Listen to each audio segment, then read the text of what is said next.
Hey, is this Greg? Yes, sir. Hey, Greg. We finally got the telephone number for Greg Nicholson, who used to own our beloved 71 Cuda 446 barrel orange car. So can I pick your brain a little bit on that car? Sure. Working on these cars means history.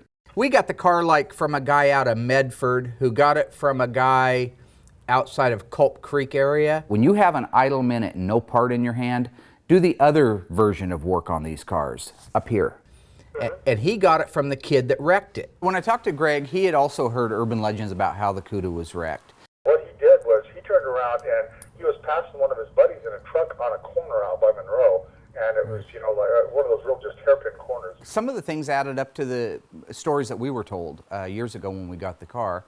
And other things weren't so clear anymore. And then he flew up over the top of the truck and landed backwards and, kind of crunched it going back the other way. Jeez. How fast was he going? Did he ever? Probably about 80 or so. Jiminy. In order to put the tires on it, I had to cut 3 inches off the front fenders in the front so it could actually have a turn radius. So one of the things that I always do when I'm talking to somebody who claims to have owned a vehicle in the past is try to extract some kind of information about something that was done to the car that might still be represented today by looking at the car. So off the front of the fender, there's a, okay, because I've got one of the original fenders. Yeah, if you look down towards the bottom, it's been black there a couple inches. That was to accommodate the 50 series tires on it all the way around. And that's how I know that he's talking about the exact same car that I'm talking about. Yeah, and it also had for the 4-speed, it had a console with a pistol grip shifter in it. It had the console? The data plate for the 71 Cuda shows clearly that the car was not built from the factory with a console in it. Someone might have added it later. I really had a nice time talking with Greg. I asked him if next time he's in Springfield, if he wants to come by, show him the old graveyard, show him all the cars, show him his old car. Like I said, I'd love to drop by there. It sounds pretty cool. See if it looks any different than when he owned it last. Nice guy. Knows more about Mopars than you do. No, he doesn't. He sure did. He sure doesn't. Well, he sure did. A couple things that I thought were weird. He says it had a console, but you know what console brackets look like, right? Yeah. One of the things that Greg remembered about the Cuda when he had it was that it had a console, which is interesting because there's no C16 code on the fender tag to support that. The console could have been added by someone, but there was no brackets put on the floor. Therefore, if it was added, it was not added correctly. There's no sign that they were ever in there. The console bracket is very prominent, it's welded to the floor, and it's not there.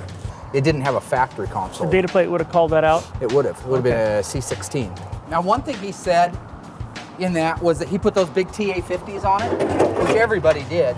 The TA50 was a really wide tire. It was made by BF Goodrich. It was called the BF Goodrich TA Radial. We just cut it down to TA50s or TA60s. A lot of the guys that wanted the big wide tires on the front had to cut a piece of the fender off so that on a turn, the tire would clear the fender. He said he cut that fender. And there you go.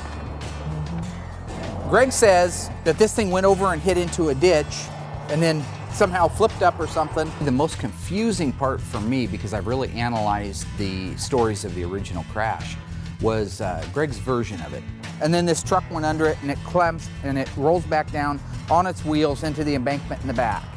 The guy that wrecked the car said he went out around on the left-hand side to pass the truck as it got straight. That's when he oversteered, lost control, hit an embankment on the right-hand side, got shot across the road to the left-hand side, hit an embankment, and ended up laying dead in the middle of the highway.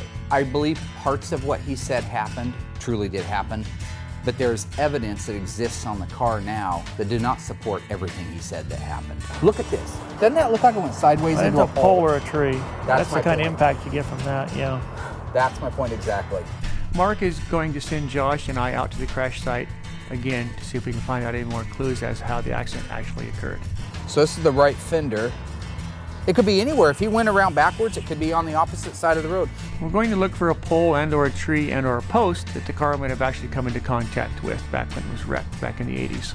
I want to know if there's a pole anywhere there that would do that damage.